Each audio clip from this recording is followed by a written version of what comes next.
नमस्कार and good morning all students. I am Monika नामा। आज हम बीएड सेकंड ईयर का पेपर है, fourth compulsory guidance and counselling, unit आपकी थर्ड है। टॉपिक समस्यात्मक बालक के, और समस्यात्मक बालक के प्रकार में हमने 3 प्रकार आपके सामने, जिसमें से मैंने आपको चोरी करने वाले बालक के कारण बताए, चोरी करने वाले बालक के कारण बताए। अब चोरी की आदत को छुड़ाने के लिए, यानी कि बालक में चोरी की आदत को छुड़ाने के लिए क्या उपाय किए जाएं या कौन से निवारण किए जाएं, उसके बारे में पढ़ेंगे। तो चोरी की आदत को छुड़ाने के लिए बालक में चोरी की आदत को बालक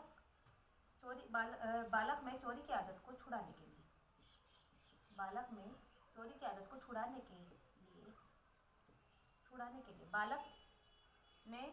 की आदत को छुड़ाने के लिए निम्न उपाय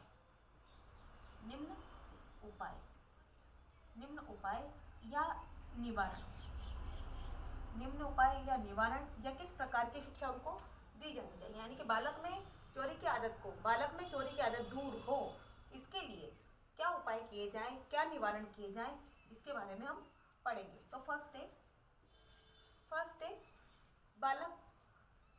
बालक पर चोरी का दोष नहीं लगाना चाहिए। फर्स्ट तो है बालक पर चोरी का दोष नहीं लगाना चाहिए। बालक पर चोरी का दोष नहीं लगाना चाहिए।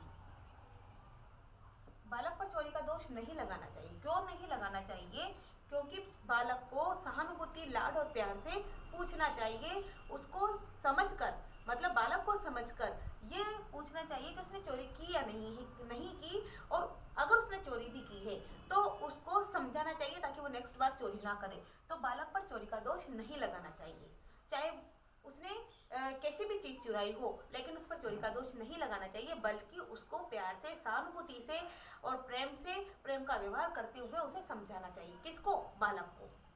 नेक्स्ट है सेकंड है आत्मनियंत्रण की भावना का विकास। बालक में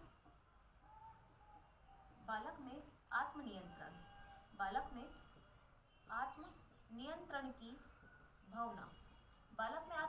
की भावना का विकास करना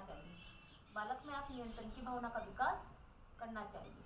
यानी कि बालक चोरी ना करे, इस आदत को छुड़ाने के लिए बालक में आत्मनियंत्रण की भावना का विकास करना चाहिए। यानी कि बालक स्वयं में नियंत्रण करे, स्वयं नियंत्रित होकर वो व्यवहार करे। नियंत्रित व्यवहार करने से, यानी आत्मनियंत्रण की भावना का विकास करने के कारण बालक नियंत्रित होगा, स्वयं में नियंत्रित होगा और किसी गलत कार्य को नहीं करेगा। नेक्स्ट है थर्ड है उचित और अनुचित कार्यों में अंतर बताना। उचित और अनुचित कार्यों में अंतर बताना। यानी कि बालक को उचित और अनुचित कार्यों में अंतर बताना चाहिए। बालक को यह बताना चाहिए कि कौन सा कार्य सही है और कौन सा कार्य गलत है। उस बालक को गलत और सही कार्य की पहचान करवाकर, उचित अनुचित का अंतर बताकर ही उसे शिक्षा देनी चाहिए, ताकि वह गलत कार्यों की तरफ प्रवृत्त न हो सके। नेक्स्ट है फोर्थ है उचित आवश्यकताओं को पूरा करना। उचित आवश्यकताओं को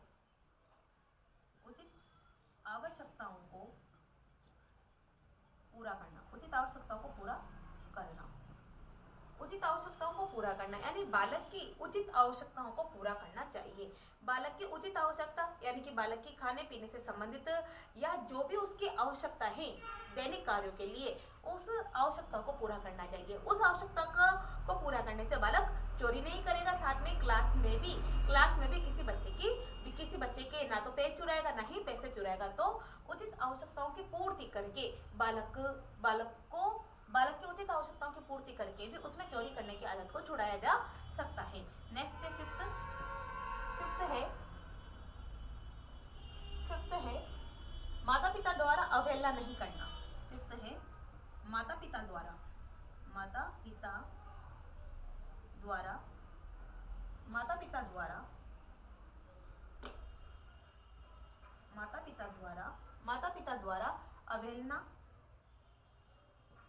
अवहेलना नहीं करना।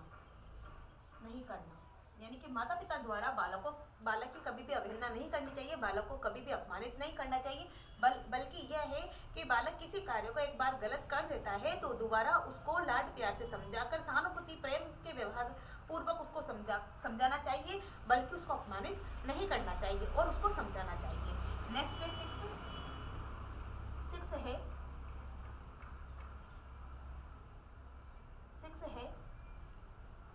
यह समझाना कि जो वस्तु जिसकी है उस पर उसी का अधिकार है। जो वस्तु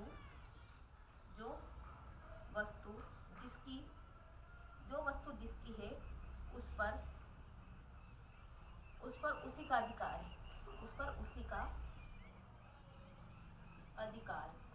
है, बालक को यह समझाना कि जो वस्तु जिसकी है उस पर उसी का अधिकार है, उस पर किसी दूसरे का अधिकार नहीं है। जैसे कि कक्ष में कोई कॉपी या पेन किसी बालक का है तो वो उसी का है, उस पर किसी दूसरे का अधिकार नहीं है। इसलिए जो वस्तु जिसके उस पर उसी का अधिकार वाली भावना बालक में विकसित करनी चाहिए और बालक को ये समझाना चाहिए। ये तो हुआ आपके चोरी करने वाले बालक के कारण और चोरी करने वाले बालक की आदत को छुड़ाने के उपाय और निवारण। नेक्स्ट देखिएगा झूठ बोलने वाले बालक।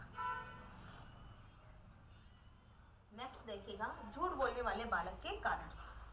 सेकंड है झूठ बोलने वाले बालक के कारण। झूठ बोलने वाले बालक के कारण यानी कि इसको पढ़ रहे हैं हम।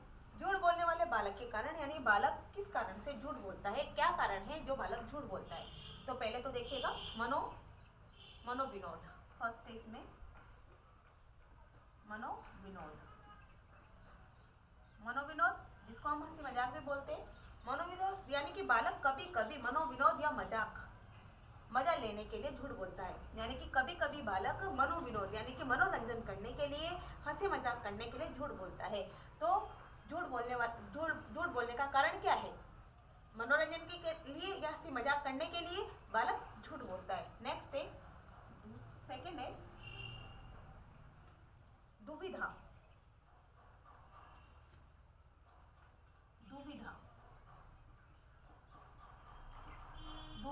यानी कि किसी बात को न समझना, यानी कि बालक कभी कभी किसी बात को स्पष्ट रूप से नहीं समझ पाता है और स्पष्ट न समझने की दुविधा के कारण या परेशानी के कारण, स्पष्ट रूप से किसी बात को न समझने की दुविधा के कारण, परेशानी के कारण भी बालक झूठ बोलता है। यानी कि अनायास ही वो झूठ बोलने लग जाता है।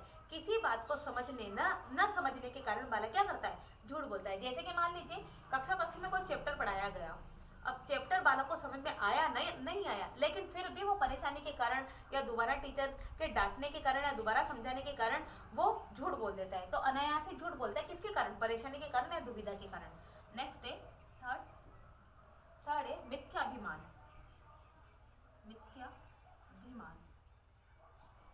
थर्ड है मिथ्याभिमान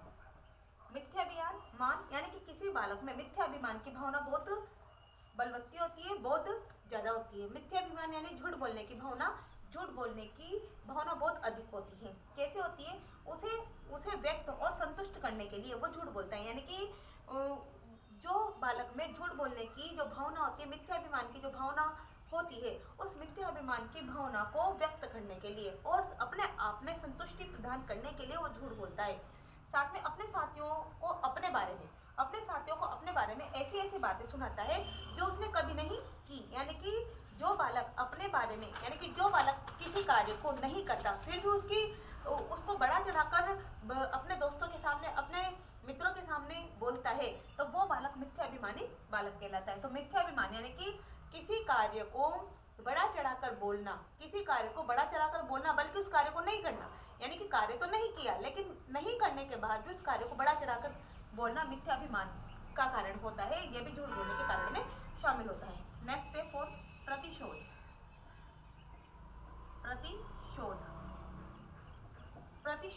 यानी कि बालक अपने शत्रु से बदला लेने के लिए और उसके बारे में झूठी बातें फैलाता है। यानी कि बालक अपने शत्रु से बदला लेने के लिए, अपने शत्रु से वो बदला लेना चाहता है और बदला लेने के लिए वो झूठी बातें फैलाता है और झूठी बातें फैलाकर उसको बदनाम करने के लिए भी वो झूठ बोलता है। यानी कि जैसे कि मान लीजिए बालक का कोई शत्रु है और वो उससे बदला लेना चाहता है। अब वो उस दुश्मन से जो बदला लेना चाहता है तो वो उसके बारे में मिथ्यात्मक यानी झूठी बातें फैलाता है और झूठी बातें फैलाने की चेष्टा करता है, जिसके कारण भी यानी प्रतिशोध के कारण भी बालक झूठ बोलता है। नेक्स्ट है फिफ्थ, स्वार्थ। फिफ्थ है स्वार्थ। बालक कभी कभी अपने स्वार्थों को सिद्ध करने के कारण, यानी कि बालक क्या होता है कि अपने स्वार्थों को सिद्ध करने के कारण भी झूठ बोलता है। अपने स्वार्थों को सिद्ध करने के कारण भी झूठ बोलता है। किस प्रकार से कि गृह कार्य करके नहीं लाना, यानी कि विद्यालय से संबंधित गृह कार्यों को करके नहीं लाना और दंड से बचने के लिए, यानी कि पनिशमेंट से बचने के लिए वो किसी रोग का बहाना बना लेता है या सर दर्द का बहाना बना लेता है। तो स्वार्थ यानी अपने स्वार्थ को सिद्ध करने के लिए भी बालक झूठ बोलता है। नेक्स्ट है सिक्स, वफादारी। सिक्स है वफादारी। वफादारी यानी कि कोई बालक अपने मित्र समूह में, यानी कि कोई बालक अपने मित्र समूह में है और मित्र समूह के प्रति वो इतना वफादार है कि झूठ बोलने में भी जरा भी संकोच नहीं करता।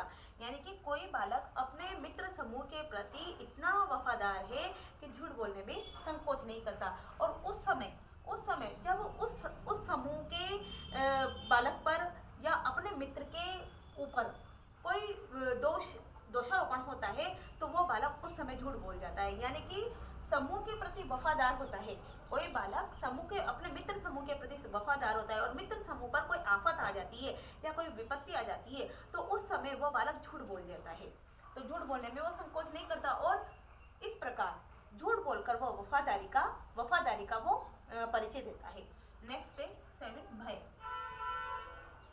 भय यानी भय के अनेक कारणों की झूठी बातों का मूल कारण है। यानी कि भय अनेक कारणों, यानी कि भय बालक को झूठी बातों का मूल कारण है। यानी कि डर होने के कारण भी बालक झूठ बोलता है।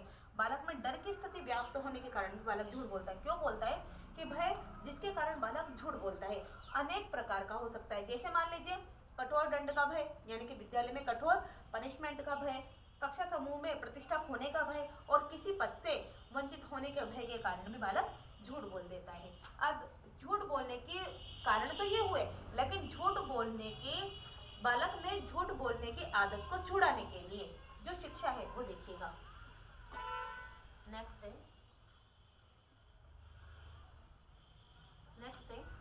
बालक में झूठ बोलने की आदत, बालक में झूठ बोलने की आदत को छुड़ाने के लिए, बालक में झूठ बोलने की आदत को छुड़ाने के लिए उपाय या निवारण। बालक में झूठ बोलने की आदत को छुड़ाने के उपाय या निवारण कौन कौन से, इसके बारे में हम नेक्स्ट वीडियो में पढ़ेंगे। तब तक के लिए नमस्कार।